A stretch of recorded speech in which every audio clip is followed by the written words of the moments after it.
공주는 안 행복해 라는 토픽으로 응답이냐 응답하시는 하나님이냐 라는 제목으로 말씀의 은혜를 받고자 합니다. 여러분, 오늘 말씀 읽으면서 여러분 우리가 잘 아는 내용이지만 여러분 모세의 입장이 되어 보셨나 묻고 싶습니다. 저는 오늘 이 본문을 보면서 모세의 마음이 어땠을까? 젖과 꿀이 흐르는 땅이라고 주님 앞에 비전을 받고 그 말 안 듣는 이스라엘 백성들을 꾸역꾸역 속 끌듯 이렇게 데려왔는데, 그것이 바로 가나안 땅 앞 코앞까지 데려왔는데 그 떠돌이 생활이 무려 40년 정도 되었는데, 여러분 잔뜩 기대를 하지 않았겠습니까? 이제 가나안 땅에 들어가 정착을 하려는 순간에 하나님께서 난데없이 느보산에 올리고는 넌 안 돼, 넌 가나안 땅 들어갈 수 없어, 멀찌감치 가나안 땅에 이곳저곳 보여주시고는 너는 이곳으로 만족해라고 말씀하고 있습니다. 느보산에 올라가면 가나안 땅이 한눈으로 쫙 보이거든요. 정말 꿈에도 그리던 그 느보산에서 이 가나안을 보여주시면서 너는 여기까지야, 만족해라고 이야기합니다. 느닷없이 하나님의 이 명령 앞에 모세는 어떤 감정을 가졌을까요?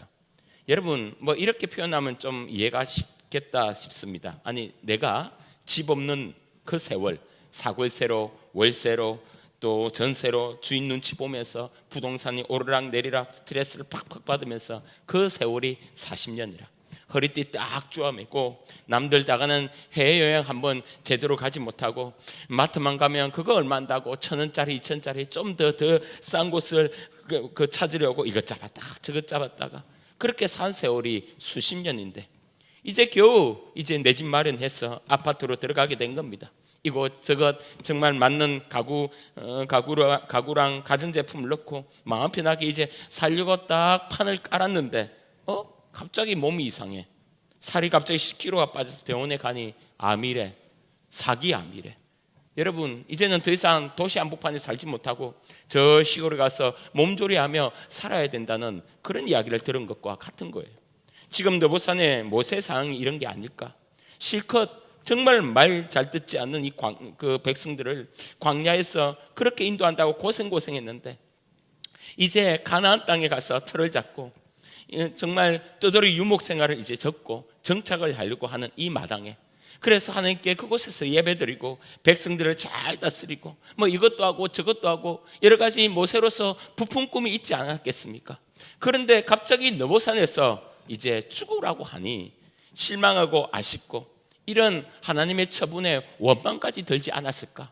우리는 이런 짐작을 해봅니다. 우리는 여기에서 하나님의 진심과 모세의 참 마음을 보면서 은혜를 받고자 하는데요. 첫째, 우리 다 같이 한번 크게 읽을까요? 시작. 응답이 아니라 응답하시는 하나님을 섬기라. 그런데 여러분, 여기에서 정말 모세는 그랬을까? 모세의 마음은 정말 그런 마음이 들었을까? 라고 물어볼 때 저는 당연코 아니라고 생각합니다. 왜요? 모세는 그 삶에 응답보다 응답하시는 하나님이 더 중요한 사람이라는 확신이 있기 때문입니다. 그의 목적은 응답된 가나안이 아니라 응답하시는 하나님이었습니다. 이게 저 추측이 아니라 오늘 말씀 읽었던 부분의 바로 윗구절에 모세가 이스라엘 백성에게 이렇게 고백합니다. 시편 33편 29절에 우리 한번 크게 읽을까요? 시작. 이스라엘이여 너는 행복한 사람이로다. 여호와의 구원을 너같이 얻은 백성이 누구냐? 그는 너를 돕는 방패시오 내 영광의 칼이시로다. 내 대적이 내게 복종하리니 내가 그들의 높은 곳을 밟으리로다. 이런 보십시오. 지금 가나안을 바로 앞두고 모압 평지에서 이스라엘 백성들을 다 모은 다음에 모세가 그들에게 말을 합니다. 광야 40년 총평을 하는데 한마디로 유혹한 것이 이거예요. 이스라엘 백성들아, 너희들이 이 세상에서 가장 행복한 사람이다. 그 이유를 뭐라고 합니까? 봐봐, 40년 동안 하나님이 너희들을 구원해 주셨지, 널 도와주셨지, 너희들의 영광이 되어 주셨지, 방패도 되고 칼도 되고 전쟁을 이기게도 하시고 높은 곳을 인도하시고, 한마디로 하나님 우리랑 딱 붙어 계시지 않았느냐, 그런 하나님이었다는 거예요. 그래서 하나님이 우리 편이시기에 우리는 행복한 사람이란 겁니다. 그래서 여러분, 하나님, 그 하나님 때문에 광야 생활도 행복했다고 이야기합니다. 보십시오. 그는 응답보다 응답하신 하나님이 목적이었고요, 기적보다 기적을 베푸시는 하나님이 중요했고요, 도움보다 도움을 주시는 그 하나님이 좋았다고 말씀하고 있습니다. 저는 너보산 이야기를 볼 때마다 생각나는 목사님이 계십니다. 지금은 미군의 군목으로 계시는 한인계 목사님이신데요, 그 목사님이 한국에 있다가 미국으로 이제 신학 공부를 하게 되었습니다.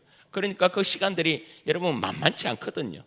하루 일과가 일하고 신학 공부하고 아이들 학교 데려다주고, 그리고 그 당시에 아픈 아내가 있었습니다. 아내가 암으로 투병하고 있었는데, 그래서 병원을 데려다주고, 부모님 계셔서 또 부모님 케어도 하고, 주말에는 또 주일 사역도 감당하고, 뭐 이렇게 이러면 하니까요, 그냥 하루에 보니까 자기가 300km를 하루에 뛰더랍니다. 그런 과정을 10년이 지나서 이제 좀 자리를 잡았다 싶었는데, 그런데 하루는 아내랑 병원에 갔는데 의사가 그러더라는 거예요. 한쪽에 있는 암이 다 사라졌습니다. 정말 기쁘지요. 근데 그 기쁨도 잠시, 바로 하는 말이 다른 쪽에 전이가 되었는데 이건 너무 커서 전이가 빨라서 이제 병원에서는 아무것도 해줄 것이 없습니다 라는 말을 들은 겁니다. 목사님 그 말에 그냥 무너진 거예요. 너무나 충격이 받았어. 화가 났어. 그냥 그곳이 애리조나에 있는데요, 그냥 정신없이 차를 몰고 달렸답니다. 계속 달렸답니다. 눈물을 흘리면서 달렸답니다. 막 달려고 보니까 사막이 나오더래요. 그래서 사막에 차를 세우고 광야 한복판에서 덜러덩 누워서 하는 말이, 내가 지금까지 한 게 뭐지? 내가 지금까지 하나님께 한 게 도대체 뭐야? 엄청난 낙심 가운데 있습니다. 누운 채로 사막 옆을 보니까 돌무더기들이 이렇게 눈에 들어오는데 거의 산처럼 높은 곳이 있는데요, 자기가 이랜드에서 근무할 때 성지 순례팀이었답니다. 그래서 자기는 이스라엘의 골목골목을 다 안대요. 그래서 항상 이 성지 순례 인도할 때 모세가 죽었던 그 느보산으로 올라가는데요, 느보산에 올라가서 볼 때마다 여리고로부터, 맑은 날은 여리고부터 이 가나안이 쫙 보이는데, 환하게 보이는데 얼마나 가까운 곳인지 모릅니다. 그때마다 목사님이 그런 생각을 했대요. 넌 못 들어가. 이 모세의 마음이 어땠을까? 이해가 되지 않았다는 거예요. 하나님은 모세를 왜 이렇게 힘들게 하실까? 어떻게 모든 사명을 다 했는데 가나안 땅 목전을 두고 코앞에서 넌 못 들어가. 하나님, 정말 하나님도 정말 모질다. 하나님도 티 아니야? 뭐 이렇게 생각했다는 거예요. 그러면서 자기가 지금 꼭 느보산에 모세 같더랍니다. 광야에 덜러덩 누워서 그 돌무더기 산을 보면서 이렇게 절망하고 있는데, 그 순간 하나님께서 세미한 목소리로 그 목사님에게 이런 이야기를 하시더랍니다. 얘야, 모세는 아니야. 무슨 소리야? 모세는 더 좋은 곳을 가기를 원했어. 가나안 땅이 아니라 내 품에 오길 원했어. 그 말에 그렇겠구나. 모세는 가나안이 목적이 아니었잖아. 가나안 땅에 하나님과 함께 있고자 한 것이 목적이었다. 그러면 그렇네. 느보산에서 이제 가나안이 아니라 하나님의 품에 간 것이니 느보산에 너 못 들어가. 이 말이 모세에게 대한 절망이 아니라 감격이었겠네. 춤을 추었겠네. 그토록 사랑하는 하나님과 함께 가니까 정말 그렇겠네. 그것이 그 마음 가운데 딱 믿어지더랍니다. 그러면서 목사님이 사막 한 곳에 누워서 이 말씀의 진짜 이유를 깨달아지는 순간 자기의 생각이 확 바뀌더니 그랬어요. 그래서 모세가 진짜 원했던 것, 내 눈에 보여지는 가나안 땅이 아니라 사명 다 마치고 하나님께서 모세야 힘들었지, 이제 와. 수고했어. 아팠지, 괴로웠지, 힘들었지, 내 품으로 와.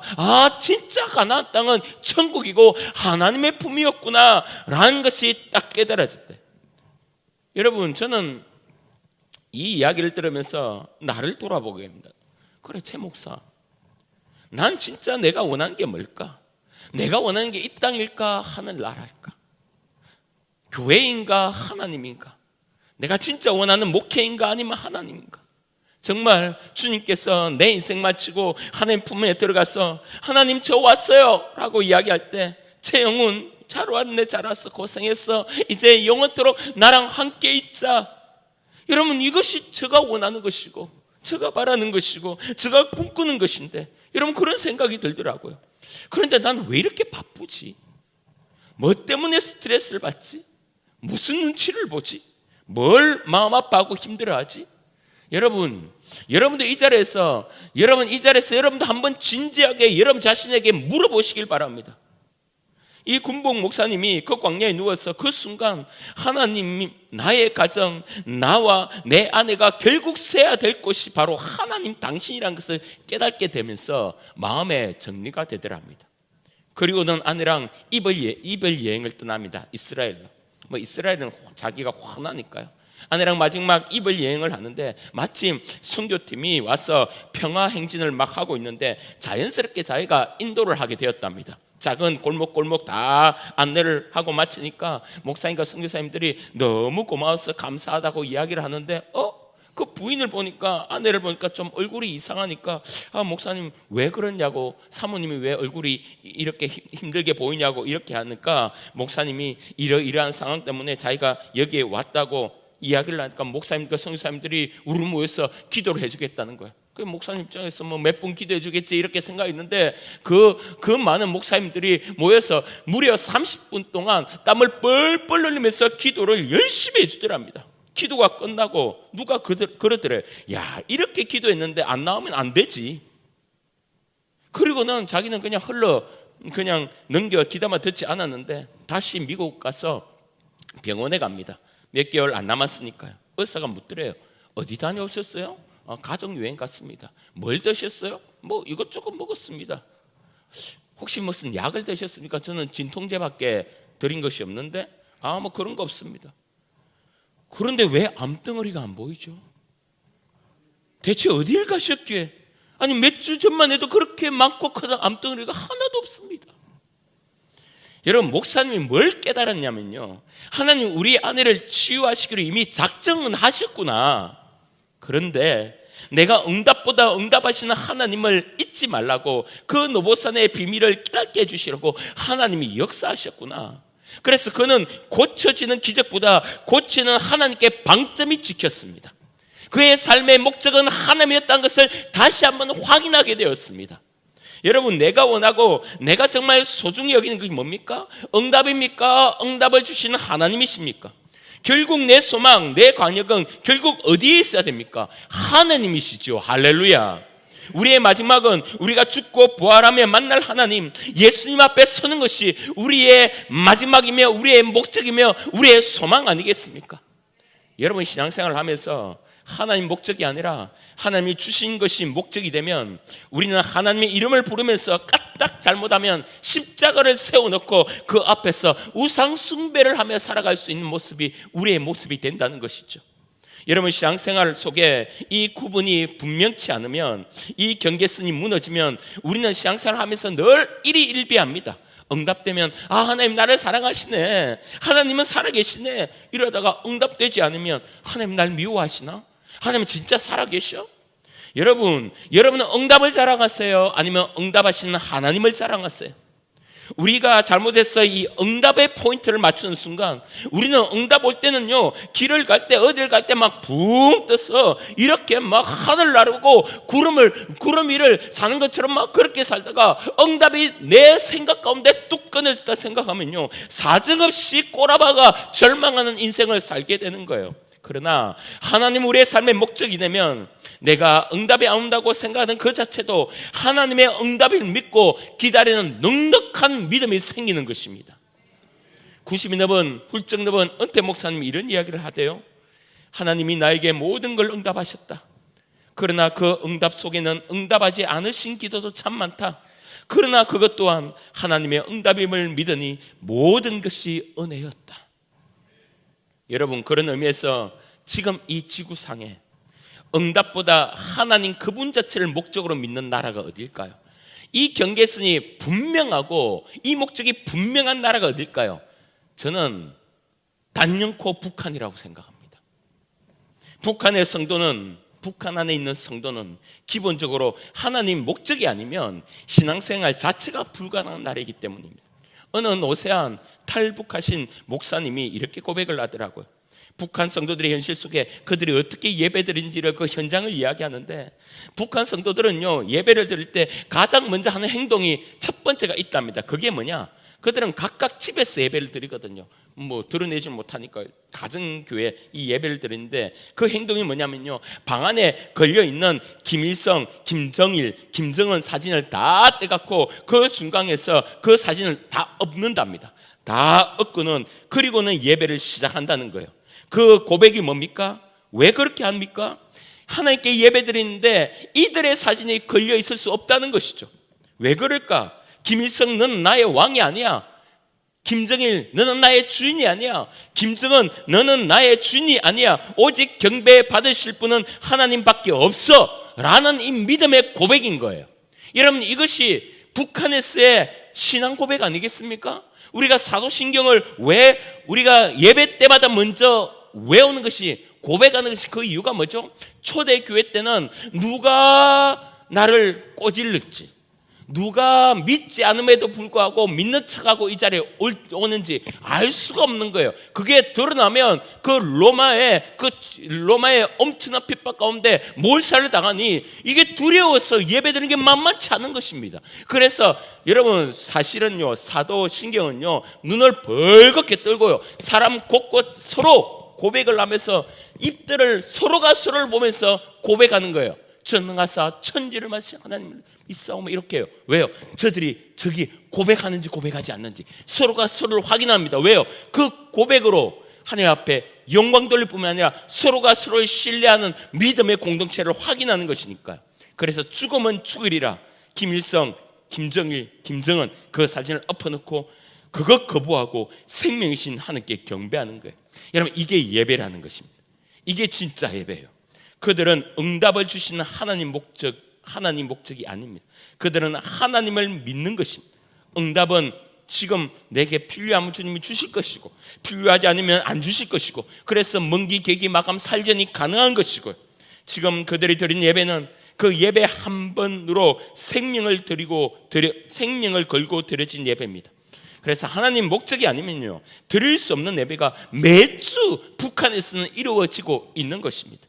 여러분, 제가 북한 이야기하면 제가 이 자주 수련회 때마다 예를 드는 것이 있는데요, 여러분에게도 한번 말씀드린 적이 있습니다. 1972년 김일성 지시로 평양에서 개성까지 고속도로가 이제 놓여지게 되는데요, 이 산 저 산 막 깎기도 하고 도로도 파고 이런저런 공사를 막 하는데, 그런데 이제 포크레인이 땅을 파는 중에 땅이 갑자기 푹 꺼지는 거예요. 지하 동굴이 나옵니다. 이게 뭔가 하고 들어가 보니 무려 20명이 그곳에서 19년을 살은 거예요. 사람들이 나오는데요, 이게 사람인지 짐승인지 시커먼 데다가 이 머리는 깎지 못했어요. 이게 이 머리카락이요, 거의 허리춤까지 다 길러져 있는데 20명의 어른과 어린아이가 13살, 14살 아이가 있었답니다. 그걸 보고, 야, 이것들 예수 믿는 놈들이네, 예수 때문에 땅굴에서 저렇게 살았네, 진짜 독한 놈들이야 라고 하면서 다 끌어모아 인민재판을 하고 사형선고를 받습니다. 수천 명의 사람들 다 모으고는요, 공개 처형을 하는데, 먼저 13살짜리 이 아이를요 목매어 죽입니다. 사람들 앞에서 의자를 갖다 놓고요, 밧줄을 목에 메고는요, 의자만 툭 치면 그냥 툭 떨어져서 죽게, 이제 그런 상황이 펼쳐지는데, 그 13살 아이가 얼마나 무섭겠습니까? 엄마, 엄마, 막 엄마를 부르는 거예요. 그래서 집행 갈수가, 엄마 불러줘? 네. 엄마 누구야? 나와봐. 손 들고 나와봐. 그러니까요, 수천 명의 이 사람들이요, 그 어머니에게 시선 집중이 되는 거예요. 엄마가 이때 무슨 말을 할까? 어떻게 대할까? 저 앞에서 엄마가 나오는 것을 보고, 엄마, 엄마 소리내어 부릅니다. 울고 부릅니다. 그 아이를 부른 것을 보고 엄마가 다가와서 하는 말이, 얘야, 예수님 만나는 길에 소리 지르고 울고 불고 그렇게 하지 마. 예쁘게 가라. 이 말을 듣고 이 아이가, 엄마 죄송해요, 네 그렇게 할게요. 이 장면을 보고 간수가 뿔이 난 거예요. 그래서 아직 손도 안 묶었는데 의자를 툭 차버린 겁니다. 그러니까 이 아이가 목에 밧줄이 매어지니까 자연스럽게 손을 잡고 이렇게 고통스러워 막 꾸물꾸물 대니까, 여러분, 제가 이 이야기를 이 실화를 들으면서 정말 이게 맞을까? 이럴 수가 있을까? 지금 아들이 목에 졸려 죽고 있는데 그 엄마가 아들을 보고 뭐라고 이야기하냐면, 아들아, 이 아저씨 미워하지 마라. 이 아저씨 미워하지 말라는 거예요. 이 말을 듣고 그 아이가 목에서 자기의 손을 떼고는요, 그 앞에서 죽습니다. 두 번째 끌려 나오는 사람은 그 아이의 형입니다. 14살, 중학교 2학년 아닙니까? 엄마, 왜? 고마워요 엄마. 뭐가? 나 천국 가게 인도해 줬잖아요. 지금 바로 옆에서 둘째 아이가 목매어 죽었습니다. 눈이 튀어나오고 쭉 늘어져 죽고 있는데 그 아들 옆에 서 있는 엄마가 큰 아들 보고 하는 말이, 야, 조금 후에 같이 보자, 함께 보자. 네 어머니. 그리고는 그 첫째가 그 간수에게 이렇게 이야기합니다. 아저씨는 지금 우리 동생도 죽이고 나도 죽이고 엄마도 죽일 건데 그래도 아저씨 사랑하는 분이 있어요.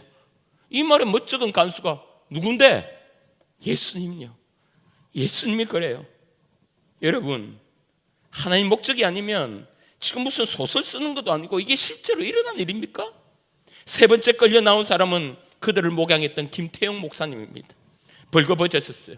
누워 있어요. 그리고는 아스팔트를 까는 그 사용되는 시커먼, 여러분 알죠? 그 큰 쇳덩어리 큰 바퀴로 목사님 발끝부터 시작해서 어개어 죽이는데, 그때 목사님 입에서 나오는 찬양이 내 구주 예수를 더욱 사랑, 엎드려 비는 말 이것입니다.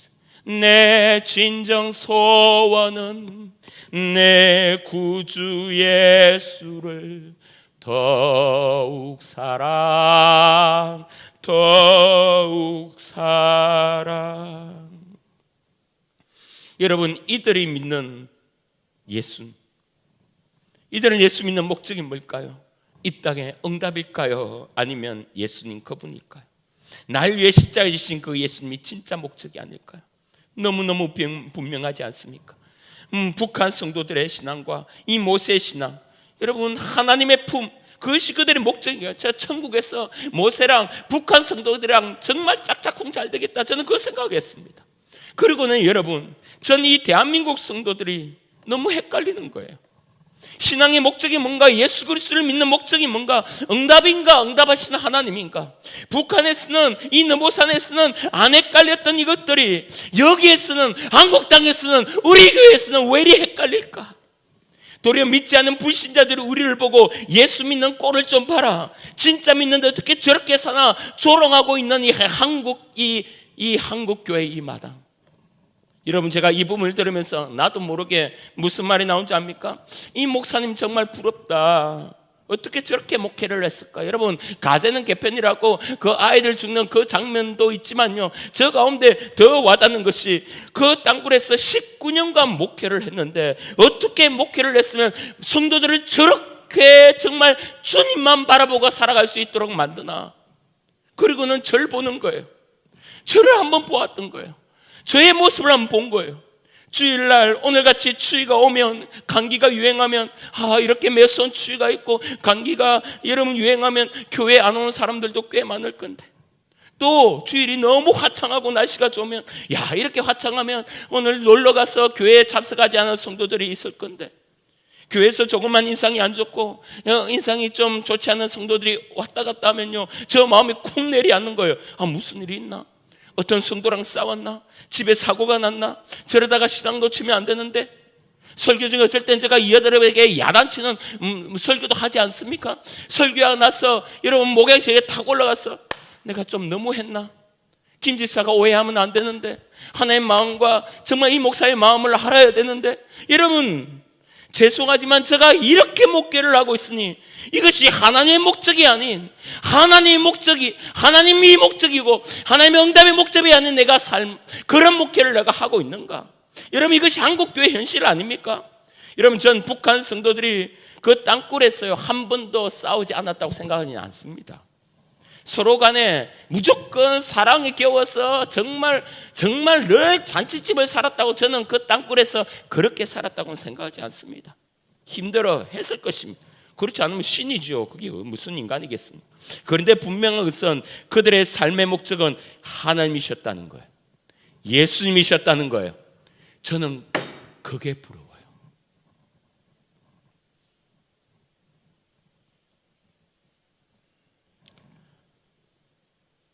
여러분, 이 마지막 시대를 사는, 이 세상을 힘겹게 사는 여러분은 응답이 목적이 아니라 응답하신 하나님 목적이 되시길 주의 이름으로 축원합니다. 저는 믿습니다. 우리 교회 성도님들도 점점 이렇게 자라날 것이라고 저는 믿습니다. 하나님만으로 충분한 성도가 될 것이라고 믿습니다. 더 기도합시다. 더 찬양합시다. 더 말씀 붙듭시다. 더 주님만 바라봅시다. 그래서 이 땅이 전부가 아닌 곧 있으면 너보산에서 우리가 전부 다 하나님 앞에 설 것인데, 그때 우리 가운데 기쁨이 충만한 놀라운 역사가 여러분 삶 가운데 충만하기를 주의 이름으로 축원합니다. 여러분, 신앙생활은 우리가 이 성경책 들고 이 땅에서 어떻게 하면 편하게 살까라고 고민하는 것이 신앙의 목적이 아니라, 저와 여러분은 오직 예수, 오직 하나님, 오직 성령, 그분으로만 충만한 사람이 되기 위해 신앙생활을 한다는 이 사실을 정말 한순간도 잊지 마시고 주님 붙들며 사시는 우리 모두가 되기를 축원합니다. 이 부분을 조금 더 들어가서, 여러분 구약을 보시면 이스라엘 백성들은요, 하나님의 인재를 상징하는 이 법궤 있잖아요.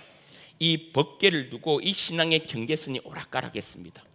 구약의 이들의 법궤는요, 법궤 가운데 여러 가지 사건들이 나오는데, 하나는 블레셋과 싸우는 이스라엘 백성입니다. 사사시대에 엘리 제사장이 있을 때 이스라엘 백성들이 얼마나 우상 숭배가 많았는지, 그러니까 하나님께서 이 블레셋을 사용해서 이스라엘 자기 백성을 막 치기 시작했거든요. 그래서 막 싸움이 일어나는데, 그러니 뭐 본인이 제대로 싸우겠습니까? 하나님이 치는데요. 계속 블레셋 가운데 밀리니까 이 전쟁통에서 이스라엘이 뭘 하냐면 하나님의 궤를요 전쟁통으로 들고 옵니다. 이게 뭐죠? 자기는 엉망으로 살았지만 하나님의 궤만 오면 하나님이 이 전쟁에서 승리케 해주실 거라는 걸 믿은 거예요. 한번 읽어볼게요. 사무엘상 3장 4절에 백성이 진영으로 돌아오매 이스라엘 장로들이 이르되 여호와께서 어찌하여 우리에게 오늘 블레셋 사람들 앞에 패하게 하셨는고. 시작. 우리 중에 있게 하여 그 수로 우리 원수들의 손에서 구원하게 하자니. 전쟁터에 마치 하나님의 궤를 부적처럼 들고 왔습니다. 그 결과 전쟁에서 지고요, 그 법궤까지 빼앗기는 치욕을 경험하게 됩니다. 지금 이스라엘 백성이요, 하나님의 궤를 어떻게 합니까? 하나님의 궤를 전쟁용으로 가져다가 써먹고 있지요. 아니, 좋아하는 것은 바알이고 아세라인데요, 바알은 돈의 신이고 아세라는 음란의 신이거든요. 그러니까 돈과 음란으로 마음대로 살다가 그냥 답답하고 급하면 하나님의 이름을 부르는 겁니다. 하나님을 써먹고 있는 거예요. 이게 망하는 신앙의 지름길이거든요. 하나님 궤를 써먹는 것, 하나님 이름을 써먹는 것, 하나님을 써먹는 것, 다시 말해 내 감정 위안용으로 써먹는 것, 내 두려움 해소용으로 써먹는 것, 내 기도용으로 써먹는 것. 여러분, 하나님이 이렇게 대하는 이유가 뭘까요? 나를 위해서죠. 나를 위해서 하나님도 존재하는 거예요. 하나님이 존재하고 내가 존재하는 게 아니라 내가 존재하고 하나님이 존재하는 거예요. 그러니까 하나님을 내가 써먹는 거예요.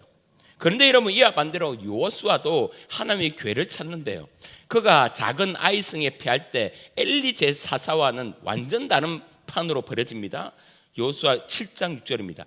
여호수아가 옷을 찢어 이스라엘 장로들과 함께 시작. 여호와의 궤 앞에서 땅에 엎드려 머리에 티끌을 뒤집어 쓰고 저물도록 있다가. 여러분, 여기 옷을 찢고 머리에 이 티끌을 덮어 썼다는 것은 회개를 이야기하는 거거든요. 아이성을 두고 패배할 때 자기의 죄를 주님 앞에 고백합니다. 그래서 어떻게 합니까? 하나님의 궤를 엎드려 하나님의 궤 앞에서 엎드립니다. 그리고는 아이성을 치고 승리하게 되는 것이죠. 여러분, 종교 암흑기의 사사시대와 가나안 정복기의 여호수아 시대의 분명한 차이가 이것입니다. 그게 뭐죠? 사사시대 이스라엘은 하나님의 궤를 써먹었고, 여호수아 시대의 이스라엘은 하나님 궤 앞에서 엎드렸습니다. 이게 차이예요. 살고 죽고의 결정은, 패하고 승리의 결정은, 우상 숭배하고 하나님을 섬기는 결정은 하나님의 궤를 어떻게 보냐입니다. 여러분은 주님을 쓰고 계세요? 아니, 쓰고 싶으세요? 아니면 주님께 엎드리고 싶으세요? 하나님의 응답이 필요하세요? 응답하시는 하나님이 필요하세요? 이 목적을 여러분 온전히 바르게 하시길 바랍니다. 그것이 바로 승리고 그것이 바로 신앙의 목적이거든요. 그럴 때 우리가 주님을 쓰는 것이 아니라 하나님이 나의 목적이 되고 그분을 섬기고 그분이 우리의 전부가 되고 그분의 품에 들어가고 그분이 전부이며 그분으로 풍성하며 그분으로 충만함이 우리의 기쁨이 될 때 저와 여러분은 이 만만치 않은 이 세상 가운데도 넉넉히 믿음으로 승리하며 살아갈 수 있음을 믿으시기를 소원합니다. 그런 면에서 두 번째를 보겠습니다. 둘째, 시작. 진짜 기쁨은 오직 하나님이십니다. 할렐루야.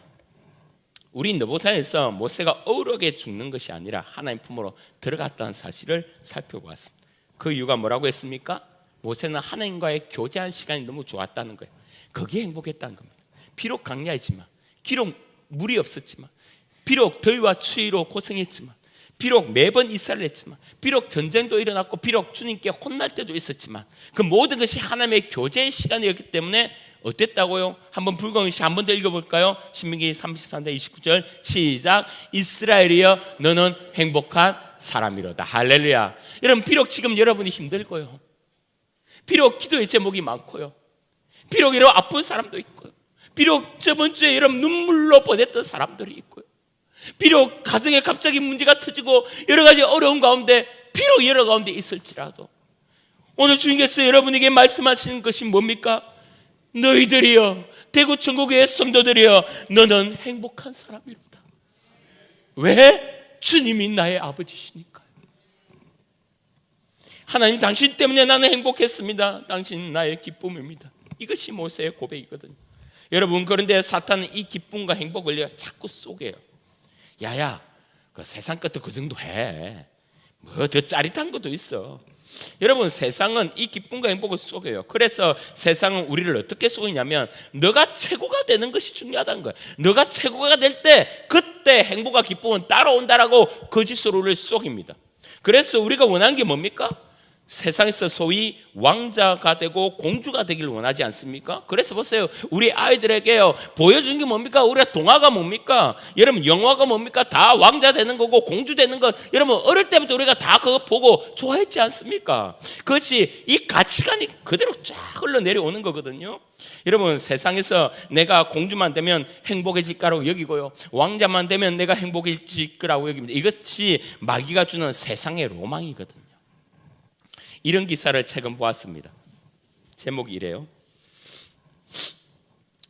약간 재밌기도 하고 또 흥미롭기도 한데요. 제목이 이렇습니다. 신들렐라는 폐질환 환자, 백설공주는 우울증 환자, 미녀와 야수의 벨은 광경병 위험. 제목이 그래요. 네덜란드 연구진들이 디즈니 공주 8명의 건강 위험을 분석했다는 내용입니다. 내용을 제가 한번 읽어볼게요.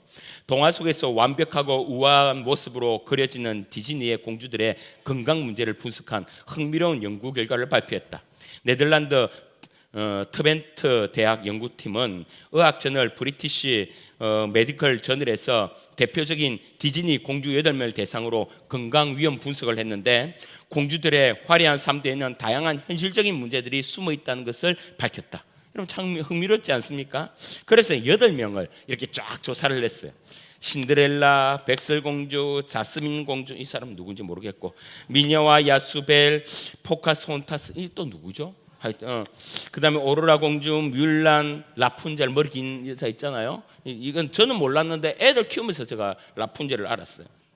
뭐 다 볼 수는 없고 제가 몇 명을 한번 이야기해 볼게요. 이야기할 때 사진을 좀 띄워주세요. 먼저 신데렐라. 연구에 따르면 신데렐라는 지속적인 집안 청소와 먼지 노출로 인해 직업적 폐질환에 걸릴 가망성이 매우 크다. 신데렐라는 요정 데모의 도움으로 마법 같은 변화를 겪지만 다량의 반짝이가 포함된 마이크로 플라스틱이 건강에 악영향을 미칠 수 있다. 연구팀은 신데렐라는 왕자와의 사랑 이야기보다는 지속적인 호흡기 치료가 더 시급하다고 강조했다. 두 번째, 백설공주입니다. 백설공주 역시 건강 문제에서 자유롭지 않다. 계모의 학대와 사회적 고립 상태로 인해 심혈관 질환, 우울증, 불안장애 같은 위험에 노출되어 있다. 그리고 백설공주가 7난장이와 맺은 이 우정이 도리어 다른 타인과의 관계를 고립시키는 사회성 결여로 줄 수가 있다. 세 번째, 미냐 야수의 벨. 이 벨 역시 짐승 야수와의 가까운 접촉으로 그녀는 브루셀라증이나 광견병 같은 심각한 감염병에 노출될 가능성이 크다. 저리 뽀뽀하면 어떻게 했습니까? 난리 나겠죠, 저거. 예? 마지막으로 라푼젤.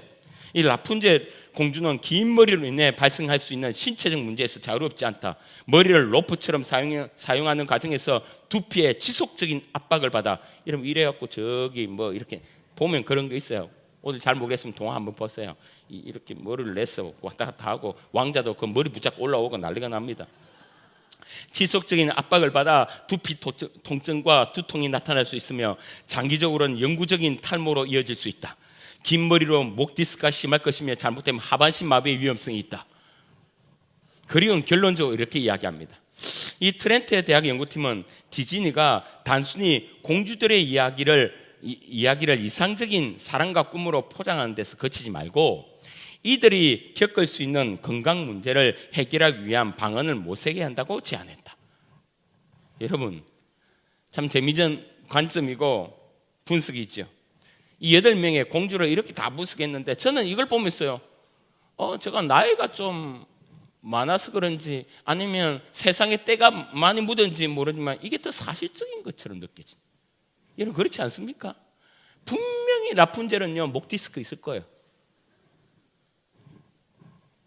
겉으로는 화려해 보이고 즐겁게 보이고 걱정 없이 드레스 입고 왕자랑 행복하게 살았더라 이렇게 보일 수 있지만 사실은 우울증에 폐질환에 광견병에 탈모에 디스크에 시달리지 않겠습니까?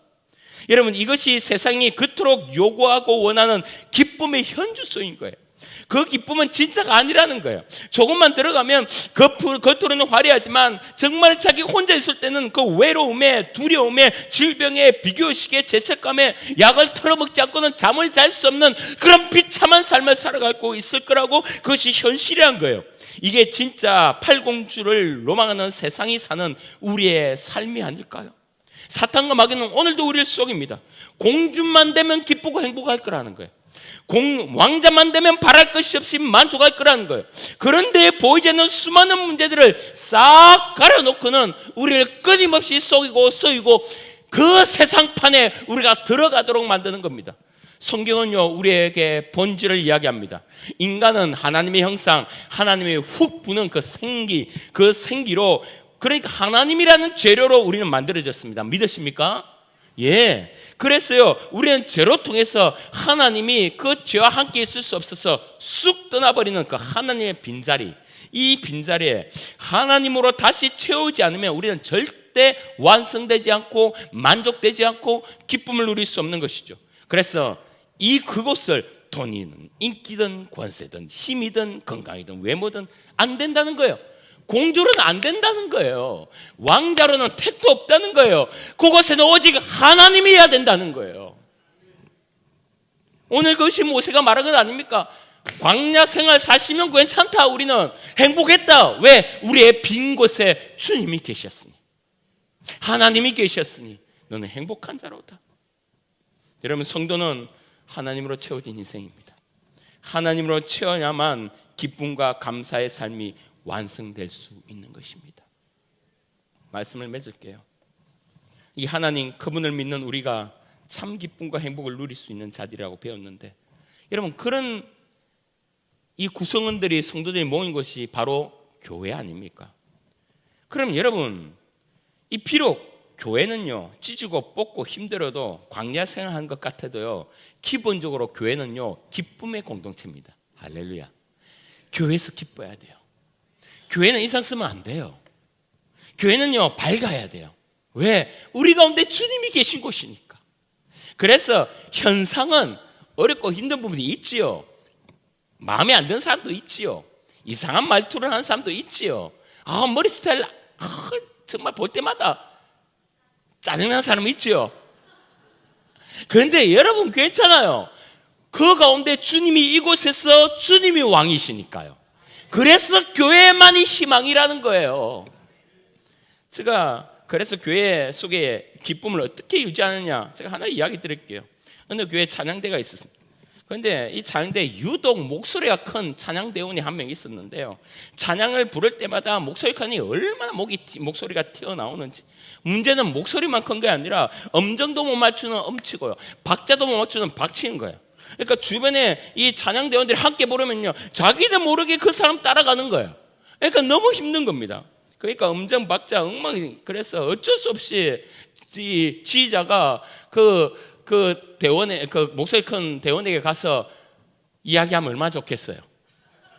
근데 왜 또 목사님을 찾아가요? 목사님 찾아서 목사님 우리 교회 찬양대 아시죠? 그분 때문에 자꾸 화음이 깨지고 찬양대원들이 힘들어합니다. 그래서 목사님이 그 사람 가서 찬양대 정말 그만 좀 두라고 좀 말씀 좀 해주세요. 여러분, 목사라고 쉽습니까? 그런데 찬양대원들이 시험을 받는다고 하니까 그 중간에서 목사님 입장이 말이 아니에요. 그래도 어떻게 했으면 해야죠. 목사님 밤새 고민을 했습니다. 어떻게 이야기해야 상처받지 않고 이것을 해결할까? 그리고 나서 집사님 불렀어요. 집사님 제가 아무리 봐도 집사님 너무 외모가 출중해서 집사님 찬양대원보다 안내위원을 하셔야 될 것 같습니다. 집사님 우리 교회의 꽃입니다. 이런 목사가 그리 힘들어요. 꽃입니다. 이제부터 찬양대 말고 안내위원 해주세요. 그래서 둘러 이렇게 이야기했는데, 여러분, 그 집사님이 순종을 못하면 눈치라도 있어야 되는데 눈치가 없어요. 아닙니다 목사님, 저는요 이 찬양대가 제가 달란트예요. 계속 섬길게요. 이쯤 되면 이제 목사님 좀 어려워지는 거예요. 아니요 집사님, 아니요, 찬양대 말고 안내위원 하는 게 우리 교회에 좀 더 유익할 것 같습니다. 그런데 이 고집이 보통이 아니에요. 할 수 없어서 이제 둘러 이야기를 못하고, 집사님 소리가 남들보다 좀 크고 박자 때문에 박자가 안 맞아서 좀 그래서 좀 그런 게 좀 있습니다. 이렇게 정말로 상처받지 않을까 부드럽게 이야기하는데, 그 집사님이 에이 괜찮아요 목사님. 아니 집사님, 괜찮긴 뭘 괜찮습니까? 집사님 때문에 옆에 사람이 힘들다고 해요. 이제 막 지설적으로 이야기하는 겁니다. 그런데 능청맞게 에이 괜찮습니다, 괜찮은지 할게요. 집사님 때문에 지금 주변에 찬양대원 4-5명이 지금 어려워서 노래를 못하겠대요. 그래도 괜찮습니까? 그러니까 집사님 능청스럽게 목사님 그런 소리 하지 마세요. 지금 우리 교회에서 목사님이 설교 못한다고 하는 사람이 50명이 넘어요. 그래도 목사님 그냥 하시잖아요. 그래서 그 말이에요. 목사님은 설교했고요, 그 대원은 찬양 계속 했답니다. 여러분, 그렇다면 보세요. 교회라는 곳이 어떤 곳입니까? 설교 못하는 목사랑, 찬양 못하는 찬양대랑, 얼굴 안 되는 안내위원이랑, 숫기 없는 전도대랑, 밥은 엄청 먹는 성도들이랑. 여러분, 그래도 교회는 잘 돌아가는 거예요. 왜요? 교회는 잘하는 곳이 아니라 하나님을 기뻐하는 곳이거든요. 그래서 여러분, 못하는 사람들이 다 모여서 그 속에 누구만 있으면요, 하나님만 있으면, 성령님만 있으면, 예수 그리스도만 왕이 되면 그것은 바로 천국이 되는 것입니다. 못하고 하는 사람들이 모였어요. 성령의 능력으로 설교도 해내고, 찬양도 해내고, 전도도 해내고, 밥도 먹어내고, 사랑도 해내고, 모임도 해내고. 그래서 바로 이곳이 못하고가 해내고의 기적을 이루는 곳, 그것이 바로 교회임을 믿으시길 바랍니다. 하나님만으로 만족하는 교회, 하나님만으로 만족하는 가정, 하나님만으로 만족하는 성도, 하나님 만족하는 우리, 그것이 주님 원하시는, 주님 바라시는 고리고 목적이고 삶이고. 그래서 여러분, 딴 것 지금 우리가 부족한 게 많고, 기도의 제목이 수두룩하고, 때로는 응답되지 않아 가슴이 메이고, 때로는 눈물 가운데 있을지라도, 주여 내 가운데 주로 채워진다면, 하나님으로 채워진다면, 응답이 아니라 응답하신 하나님으로 채워진다면, 하나님 우리에게 가장 좋은 가나안 땅으로 인도하실 그 주님을 내가 믿고 가오니 역사하여 주시옵소서. 그 놀라운 은혜를 붙들고 내 가운데 주님으로 가득 채워. 여러분, 올 한 해 먼기 계기 마감 살전 할렐루야 항상 기뻐해요. 쉬지 말고 기도해요. 범사에 감사해요. 늘 주의 복음을 전해요. 그러므로 점점 그렇게 살다 보면 그 이상한 그 찬양대원도 어느 순간 예뻐 보일 것입니다. 할렐루야. 우리 이 시간 우리 뜨겁게 한번 찬양할까요? 이렇게 찬양합시다. 정말로 버려지고 모든 사람에게 다 외면당한 한 여인이 있었습니다. 얼마나 사람들과 함께 있기를 무서워했는지, 대인기피증이 있어 그 여자는 그때 앞에 그 팔레스타인 지역에 물을 기르는데요, 아침도 아니고 저녁도 아니라 아무도 없는 낮에 물을 기르러 갑니다. 그 우물가의 여인이, 그 갈급한 여인, 물이 없어 갈급했는데 보니까 심령이 갈급한 거라. 예수님이 가셔서 딸아, 내게 필요한 건 이것저것이 아니야, 바로 나야, 바로 예수란다. 알아요. 인생 살면 누구에게 말 못할 기도의 제목이 있는 것 알아요. 울음도 알아요. 걱정도 알아요. 저도 그 인생을 살고 있지 않습니까? 그런데 주님이 이야기하는 거예요. 그래서 이 교회라는 우물가에 왔는데 주님이 우리에게 무엇 주시냐면, 내 딸아, 내 아들아, 안다. 내 너의 기도 제목을 알고, 너의 아픔을 알고, 너의 소망도 알고, 너의 눈물도 알아. 그런데 그것보다도 너가 나를 믿고 나로 충분하고 나를 갈급해하고 나로 가득 채우면 그 모든 것은 자연적으로 해결돼. 할렐루야. 주님이 그 이야기를 하세요. 오늘 시간 주님 찬양할 때, 하나님, 내가 우물가의 여인처럼 주님을 구하오니 역사해달라고 주님 앞에 간절하게 찬양으로 화답하며 나아가겠습니다. 우물가의 여인처럼 난 구했네. 헛되고 헛된 것들을 그때 주님 하신 말씀, 내 세매와 생수. 여러분 가슴에 손을 얹고 한 번 더 고백합니다. 우물가에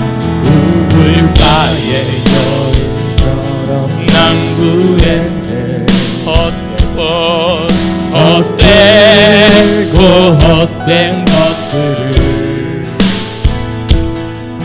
그때 주님 하신 말씀, 내 세매와 생수를 마셔라.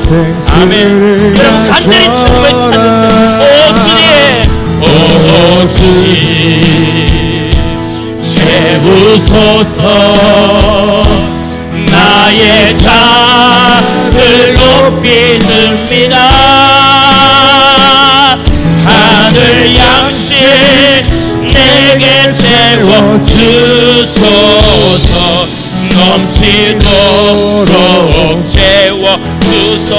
많고 많은 사람들이 찾아서, 여러분 헛된 것을 찾아요. 여러분 우리는 왕자 공부만 되면 기쁜 줄 알고, 주 안에 갇힌 놀라운 복에 세상 것과 남 비길 수 없네. 아멘. 주님을 구합니다. 오 주님 채우소서. 나의 잔을 높이 듭니다. 하늘 양식 내게 채워주소서. 넘치도록 채워주소서. 우리 3절 하기 전에 우리 한번 기도합시다. 하나님, 이 시간 주의 말씀을 들었고 너보산에서 그의 사명을 다 마친 후에 가나안 땅으로 보이지 않고, 그 수많은 가나안 땅을 보여주면서 그곳에 보내지 않고, 모세야, 내가 너를 너무나 사랑한다. 이제 내 품으로 와. 내가 이제 함께 있을게. 주님이 목적이었던 그 모세는 얼마나 기뻤습니까? 자기 아들을 천국으로 보내고 뒤따라가는 그 어머니의 마음은 어땠습니까? 매 순간마다 죽음을 각오하고 김일성의 초상화를 업고 예배드리는 그 북한 성도들의 마음은 어땠습니까?